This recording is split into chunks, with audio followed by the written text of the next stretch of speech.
Greetings, YouTube. Happy Friday. For the first time ever, we have an in-game inbox preview officially by Kabam of the new Mystic Slayer / Mystic Champion. I don't know if she's actually going to slay Mystics, but hopefully she slays as a Mystic. That's what that sentence is supposed to mean. Black Widow Clairvoyant. And we got to be honest, the Mystic class has been suffering. We went a very long time without a single Mystic champion in the contest, and then when we finally got one, it was Diablo, just a crazy bad warning for the effects of alcoholism, and that's about it. And it still amazes me that we have these apparent, soon-to-be beta tests for improvements to Annihilus and Human Torch, but not Diablo? Are you kidding me? So this is a Mystic with many deadly curses. Black Widow enters the contest on September 5th. So in about a week, YouTube, we'll have a chance to hunt for her. And because I was so freaking lucky, the luckiest I've ever been in a 5-star Max Sig crystal, and I pulled the 5-star Awakening gem of the Mystic class. If I get a 5-star Black Widow Clairvoyant, I will be able to awaken her immediately. So, the contest's newest Spotlight champion, Black Widow Clairvoyant, was a spirit medium who communicated with the dead through supernatural means. Killed by a client in a job gone wrong, Voyant is sent to hell, where she meets Kamala Khan, gives her the ability to kill with a single touch, sending her back to Earth to avenge her own death. Like all champions, there's so much to this Mystic. Like all champions, you've got to be freaking kidding. Like some champions who we care about, not older champions who are trash in your inventory. About Black Widow Clairvoyant. After avenging her murder, Voyant returns to Kamala Khan, no longer content to wait for evil souls to die a natural death, charges her with bringing more souls to him. So the mechanics, Claire is focused on cycling through her different curses throughout the fight to always stay one step ahead of the opponent. Each of Claire's 3 curses are associated with different utility. The Curse of Blood, focused on regeneration. Curse of Plague, focused on power control. Curse of Hellfire, focused on damage. By ending a combo with a light attack, Claire can switch her active curse, allowing her to adjust her utility set on the fly throughout any given fight. I'm excited about that because it's so much easier in this game to switch things like curses with a light attack. Now, I will say this.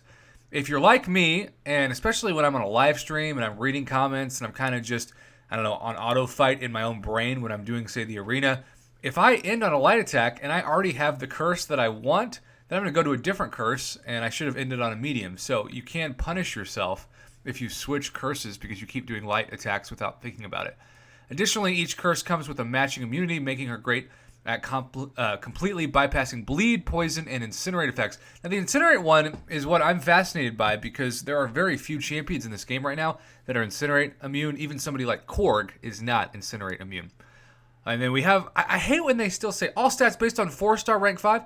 The people who are really excited about this champion, they're going for her as a 5 and 6-star. So give us stats based on at least a 5-star rank 5, not a 4-star. Why Kabam keeps doing this is just stupid and out of touch, but what else is new?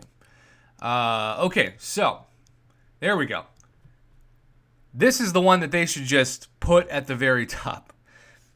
I don't know why they even give the 4-star. Maybe put it at the bottom, but now we're here. 28,000 attack, or 28,000 health, 2,800 attack. 28,000 attack would be, let's just say, the most breaking game thing ever. Character class, Mystic. Basic abilities, Power, Steel, Regeneration, Nullify, Death Torch. I always love Nullify champs. I think Mystic champs all should, at their best, have some kind of Nullify ability. Claire's ability to switch her active immunity makes her extremely valuable against many opponents and nodes. This also allows her to synergize with the Double Edge and Liquid Courage Masteries very well. I'm excited about that because, of course, I run full suicides.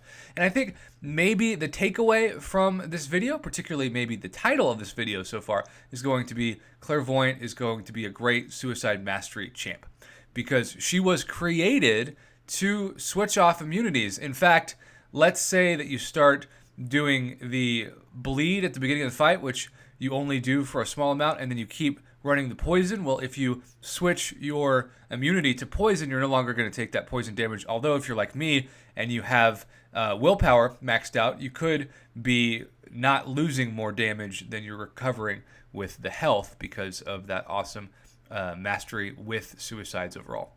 While playing as Claire, it's very valuable to play against an opponent who is immune to her debuffs because it allows her to gain Clairvoyance, which sounds like a weird cruise line, charges and power at an extremely rapid rate. This also works very well in matchups on stun immune nodes, since each parry will also give her a charge and power. And then I also think power control champions, like even champions like say Psylocke, are still valuable at times, particularly if you don't have a full roster because so many people starting out just have one or two power control champs. Certainly not somebody like a maxed OG Vision. So when you have champs that do have some power control, it's awesome. I will say this, Ebony Coldslaw, for the hype that was that champion for power control, I think it was one of the worst mechanics made in 2019. So hopefully this is not going to be the same with this power control ability. Okay, Claire's ability Power Steal, granted through the Curse of Plague, allows her to keep the opponent's power under control for most of the given fight. Additionally, switching back to Curse of Blood allows her to heal back any chip damage she might have taken during the fight. That is so awesome. All right, weaknesses. Opponents who aren't immune. Claire really needs her Clairvoyance charges to hit her true potential. Opponents who aren't immune to one of her 3 different debuffs can be annoying to fight. And when they say annoying, I'm guessing they just mean it takes a long time to get those opponents down, which is not going to help you in, say, Alliance War or Alliance Quest with that 3-minute timer. Power Sting. Claire relies on throwing a high number of special attacks. If suffering from Power Sting, Claire will take a ton of damage when activating special attacks and will have to stop her loop until the effect has fallen off. So, sorry, Yellow Jacket. Evasion champions are anyone that prevents a full 5-hit combo. That's true because you need to finish with the light attack. We have gone over that. And then passive starts with 3 charges. Anytime she or her opponent are immune to any effect or an immunity purifies a pre-existing effect, if she gains 1 charge and 4% of her max power. So that's going to build kind of like a self-aware Mystic Dispersion, which is awesome because I don't have any points in Mystic Dispersion. I will say this, if you do have points in Mystic Dispersion and you add it to that, you could build power very quickly. If the opponent has 1 or more buffs, landing or receiving a light or medium attack consumes a charge and nullifies one of their buffs. And then the Curse of Black Widow, 3 types of curses, blah, blah, blah. We've been through this. Not going to waste your time. All right, so finishing a combo with a medium attack inflicts 1 debuff. Throwing a heavy attack or special one inflicts up to 3 debuffs. The heavy is going to be awesome for the parry heavy strategist out there like myself who love to do that with so many different champions, from Hyperion to even, say, the parry heavy I've seen of certain champions like Hela. And we're going to go down special attacks, blah, blah, blah. The synergies, do they put the synergies back in this? Sometimes they do, sometimes they don't. All right, signature ability, when receiving damage that would knock her out, Death Touch is consumed instead, and Claire gains a death immunity buff, preventing death and healing 18.83% of her max health over 4 seconds. So kind of reminds me of, say, Phoenix. And then the synergies, here we go. Black Widow, 3 stars and higher, unique synergy, makes sense. Black Widow, activating a special attack, grants a Fury buff, increasing attack rating by 20%. So that's a pretty decent buff for Black Widow, a champion that also got not severely, but decently nerfed in patch 12.0. Now, Human Torch, Sunspot, and Mephisto may be a pretty popular synergy for especially the Human Torch users who are preparing for that next beta buff. This debuff does not stack and will not trigger, and this is whenever the opponent is immune to Incinerate, they're inflicted with a slow debuff for 8 seconds, reducing the ability accuracy of Unstoppable and Evade. So that's pretty cool. And then we have a Doctor Strange synergy, even though I don't know who fights with Doctor Strange much, really. And the Judgment Day with Ghost Rider, that's what I'm excited about, because, you know, I love my 565 Sig 200 Ghost Rider. All champions reduce the duration of the opponent's buffs by 30%. Cool. All right, recommended masteries. So, yeah, bingo. Suicide Masteries are made for this champion. Claire is immune to poison effects while her Curse of Plague is active, allowing her to negate the negative effects of Liquid Courage. But keep in mind, like I said, if you have Willpower maxed, you're probably not going to lose much health anyway, if any, because usually it's about a zero-sum gain, if you will. Double-Edged Claire begins each fight with Curse of Blood active while grants immunity to bleed effects, allowing her to ignore the negative effects of Double Edge. And because Double Edge is only a specific amount of time, if you wait to switch the ability until after that timer is over, you don't take any damage from bleed anyway, which is pretty dang cool. And then Mystic Dispersion, as I talked about, crazy way to build power in multiple ways. Claire's a very consistent, easy to access Nullify, making Mystic Dispersion a great way to build power extremely quickly. That's going to be exciting to see by itself. And then Recovery, when using Lifesteal, the Recovery Mastery allows Claire to heal for even more.